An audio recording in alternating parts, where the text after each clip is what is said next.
What is the best movie app for Android? So if you want to know the best movie app for your Android, then just follow this video.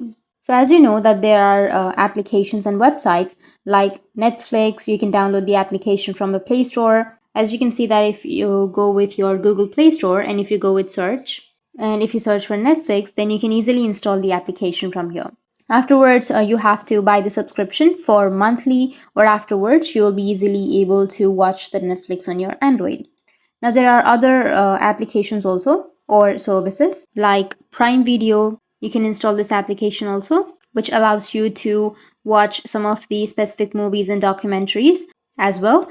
But the last option that I'm going to tell you is obviously a free application. So you can download this application, which is called Stremio.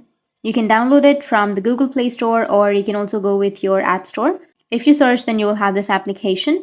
So you can just simply go and download this application, and afterwards you have to just log in, or if you don't have an account, you can go and create an account, and after creating an account, you can watch the movies for free. So that's how you can watch movies. And if you have any questions, feel free to comment below. Thanks for watching.